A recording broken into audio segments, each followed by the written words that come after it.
Good evening and welcome to the Sunset Park Podcast. I am your host, Rob Aguilar. As you might have heard, the post office at Industry City is being evicted. They're getting kicked out after being there in the same location for over 33 years.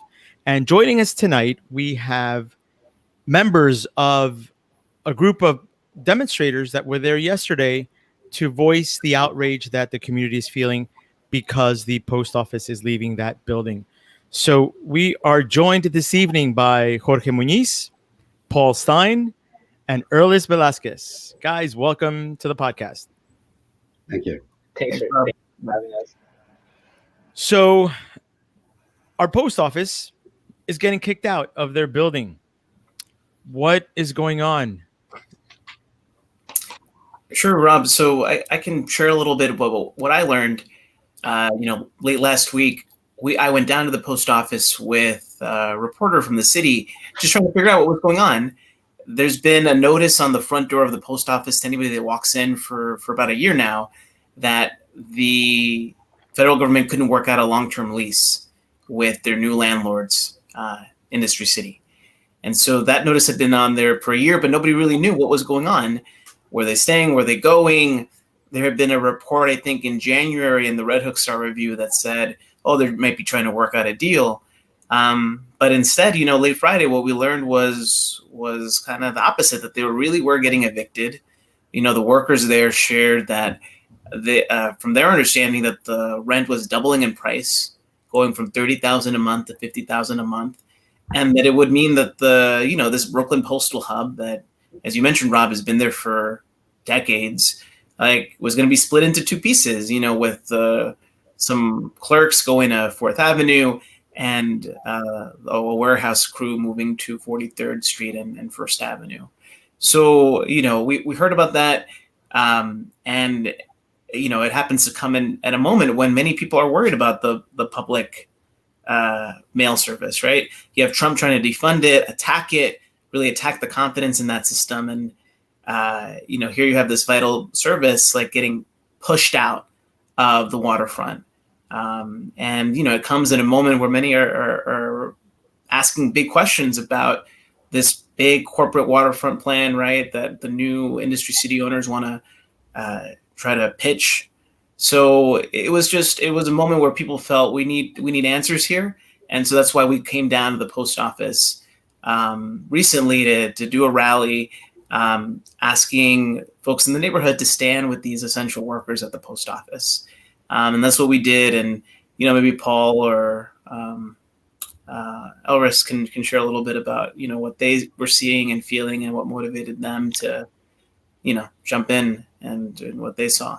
Sure. So really quickly, so this is basically a done deal, right? There was rumors about the post office leaving. So now it's basically official. The post office is leaving that site where it's been at for over 33 years. That's pretty much no longer rumor. Is that right? That's what it seems like. And, the other thing is that there's apparently a location under construction that's on 27th Street and 4th Avenue here in Sunset Park, where a reporter with the city was able to photograph what appears to be a new post office location. So things are happening, things are moving. There's obvious movement to displace and move those workers elsewhere. And, we're, I guess, still waiting to hear the federal government to share the final plan because we don't really know. But from the workers and from everything we see, it seems like they're getting evicted. Wow. So they're moving it half a mile away. That's I guess going to be inconvenient, right? Because I think that was a good location for. It was right in the middle of the zip code 11232, and it's the only post office in that service the zip code. So it was really nice to see there was a really big turnout. So Paul and Erlis, you were also you helped organize the demonstration yesterday in front of the post office. Actually, I was just there taking pictures. I heard about these. I heard about the protest through Instagram, and basically what I did was I just spread the word. I've been very active online, going on Industry Cities, well, Instagram pages, just leaving comments, like questioning people, like, oh, why are you supporting gentrification? There's countless of small businesses up on Fifth Ave that you could clearly support. Because, I'm all for small businesses, but when those small businesses interfere with actual people that live in the community, those jobs that Industry City claims that they're going to bring, they're really not going to be for the people that live here. All the jobs that they claim that they brought, where are the receipts? They never brought out any statistics, because those people that go into those buildings, that rent out, that lease those buildings, those offices, those spaces, they already have their workforce. They're already set. They just move in and open shop, and we don't need any luxury boutiques. I don't know if they know that, but like, I don't think that our people has that much money to like waste on like those high end things that they try to bring into it, and they really won't buy it either. You know, like when's the last time you ever heard anyone say, "Let's go to Industry City to buy something"? They don't. It's too expensive. Yeah. Paul, what is your take on what Industry City is doing? We chose yesterday to organize a demonstration because the American Postal Workers Union had set noon yesterday to have demonstrations all over the country to raise all the issues about the Trump administration attacking the post office, cutting back on services, dismantling equipment, in order to discourage people and interfere with people voting by absentee ballots, by mail, in terms of the pandemic. And unfortunately, those issues intersect very directly with our issues in Sunset Park, because when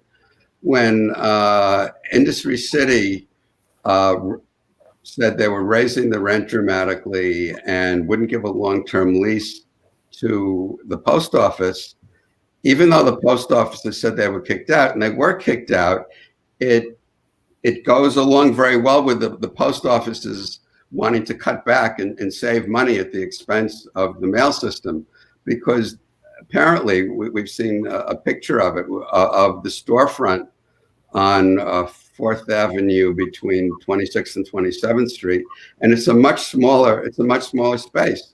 So no doubt, perhaps even if they kept the current rent, it would be less expensive than what they're paying now. So both Industry City and the Trump administration don't care sincerely about serving the community. The post office is I think they went along too easily with the move and should have fought it more publicly. And certainly we're fighting it now, even though it seems a done deal, because it proves the fact, which Protect Sunset Park and others have been saying for so long, that Industry City does not care about the community. They claim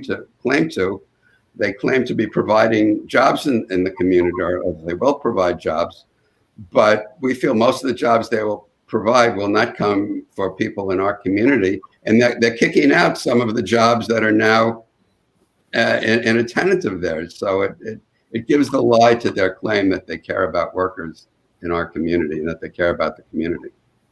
Yeah, and the community does have an actual concern, an actual fear. I'm seeing comments from viewers right now, and here's a comment that just came in from Melina Hernandez, who's saying that she's so scared. Today it's the post office. Tomorrow it'll be families that for generations have lived here. So that is a real fear that members of our community are feeling. To add more to this fear is what can we do as community members, as people who love Sunset Park? What can we do to slow this down? I know that there's going to be a lot of attention being paid to the election, the city council election that's going to take place next year, because whoever our next council member is going to have a really tough job, a really tough task at hand to see what we can do to maybe slow down gentrification, maybe to put mandates in place to keep an eye on Industry City and what they want to do. it is a scary situation. And on top of that, we add what's going on politically at the national level, and then add to that a pandemic. It's a scary time. What is your take on the on this, Jorge? Is there something that we can do? Is there something that the elected officials can do to help us out with situations like this? So here's what I think at the moment. Right now, we have a city council that's about to review this private waterfront plan. Obviously, there, as Paul and Erlis were sharing, there's a lot of private real estate money behind this, and they have this plan to build a big luxury mall on the waterfront. It's a private plan, but the choice that I think the city council has to make, and like right now more than anyone, it's really the leader of the city council, which is Speaker Corey Johnson.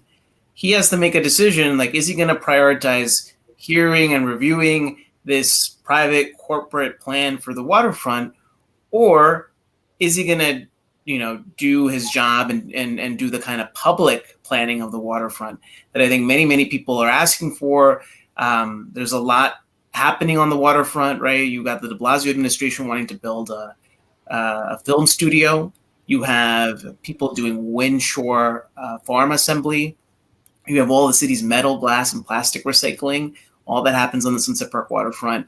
But all of it is happening in this piecemeal, fragmented, broken kind of way individually. And, we're having to do these individual negotiations with developers when there's a total alternative that exists. That's a public waterfront plan that, it's something the city charter requires them to do anyway. I think that's what many people are asking.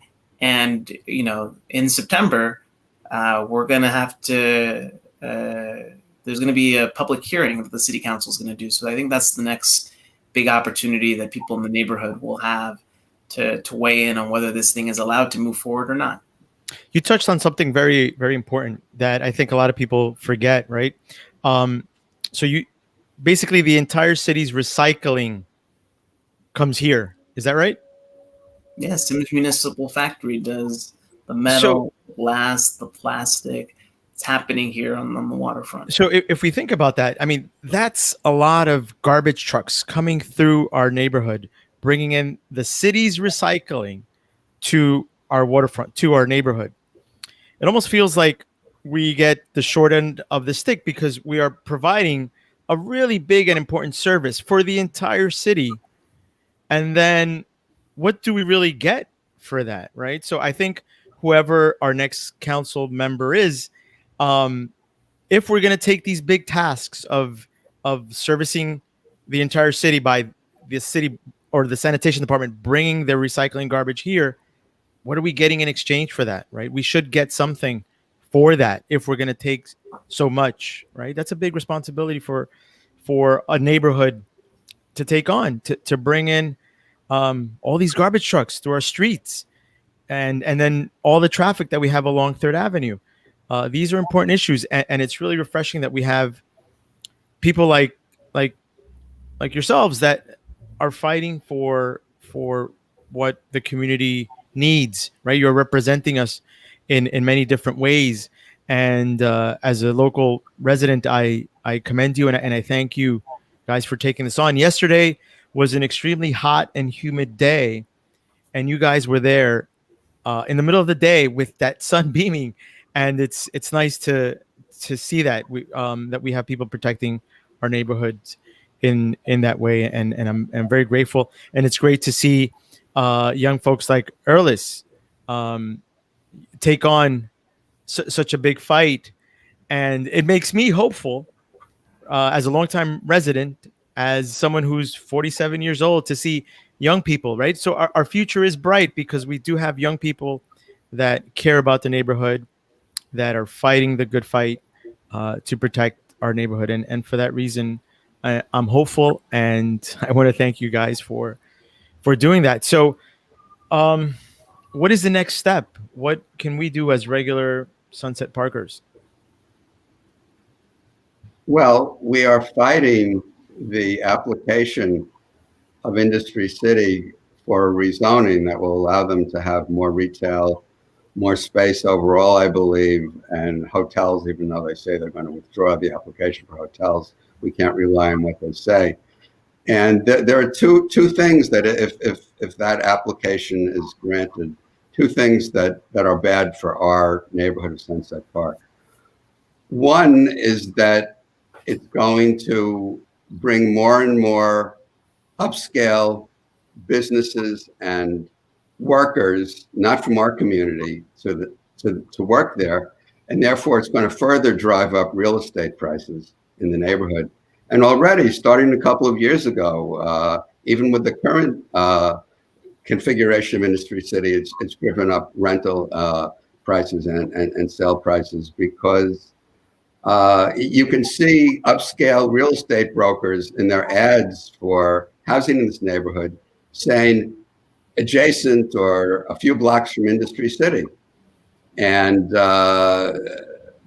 as I think Earlis mentioned earlier, people can't afford to live here who grow up here. They can't afford to rent apartments for themselves. So that's one of the things. And if Industry City is allowed to prevail and grow as it is, then we will not have the opportunity to have a working waterfront with industries that protect the environment and also that give good paying jobs to people who work in this, people who live in this neighborhood. So it's very important that we do whatever we can to defeat the application for rezoning by Industry City. Yeah, and I believe, and Jorge, maybe you can shed some light on this. The last application that was submitted was withdrawn. Is that right? So right now the city council is expected this month, coming up September. We think September 15th, but the city hasn't officially confirmed. They're gonna do a hearing, and so that application, by the way, unchanged this whole time. You know, as Industry City has made all these promises about, oh, we cut this out, we changed this. It's been the same application this whole time. That one is going to be reviewed, and the city council has got to make a decision. Are we going to be debating and prioritizing this private corporate waterfront plan, or are we going to, try to go a different direction? And I think I'd invite everybody to visit protectsunsetpark.org. It's a website where people can go and they can connect to the city council leaders that are going to be making this decision. And, it's principally right now Speaker Corey Johnson that's making major decisions about how this thing happens and whether it's even heard at all. Because let's be honest, I think if this project was being opposed in Park Slope, where, whiter, richer interests are often heard by city leaders, this kind of project probably would have been shut down a long time ago. If it had such a strong group of the local elected officials lined up against it, right? You already have the council member saying no. You have the local congresswoman saying no. You have the two people that just got elected into office to represent the waterfront on the assembly and the state senate level. They're also saying no. So at a certain level, it's also just disrespectful to see the city council trying to have this thing be heard. So, I'd invite people again to contact the city council speaker. They can do that on protectsunsetpark.org. Yeah, there's I saw also reports that there are a few council members who represent other districts who are very pro Industry City. And I was reading some of these reports and I'm like, guys, it's almost like butt out of our business. The community knows what's best for them. And overwhelmingly, the community does not want Industry City to rezone that area. So it's frustrating when you see other council members be very pro Industry City. And I think the speaker is also seems to be very pro Industry City and that aggressive development that our mayor seems to support very much so. So you said, Jorge, you mentioned Protect Sunset Park. Like that's a good place for people who want to get involved, to be aware and up to date of what's happening, and if they want to participate in the many different demonstrations that they might be organizing, that's a good way to stay active within the community? Yep. People can go to the website protectsunsetpark.org, and they can, add their name to the petition that at this point has more than 5,000 names of people that are in and around Sunset Park that have said no to this plan. And we try to organize actions as we did this week at the post office to make sure people are seeing and hearing, what people in Sunset Park are saying, which is we're done with this kind of broken, like Bloomberg style development that wants to put Hudson Yards, on our waterfront, that wants to put luxury housing. We're done with that. We've seen it doesn't work. It's funny, on our waterfront, I just learned this the other day. I don't know if y'all remember the Bloomberg wheel that they wanted to build on Staten Island's waterfront.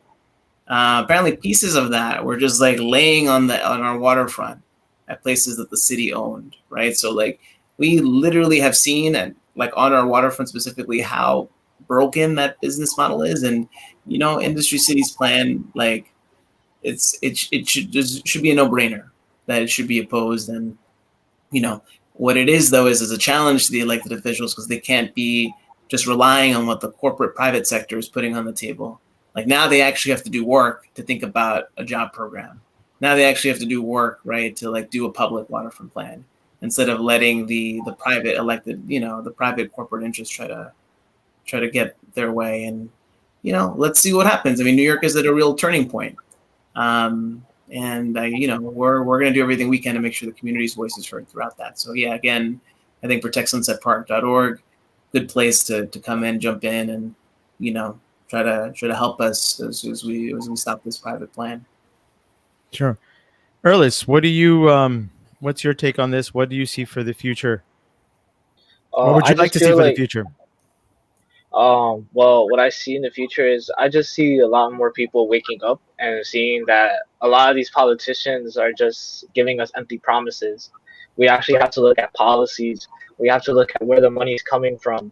We have to stop voting in corporate Democrats and start looking at more grassroots efforts, because as we could clearly see, these corporate Democrats, they're getting so much money from these corporations, from these people that want to gentrify us, that know nothing about our community.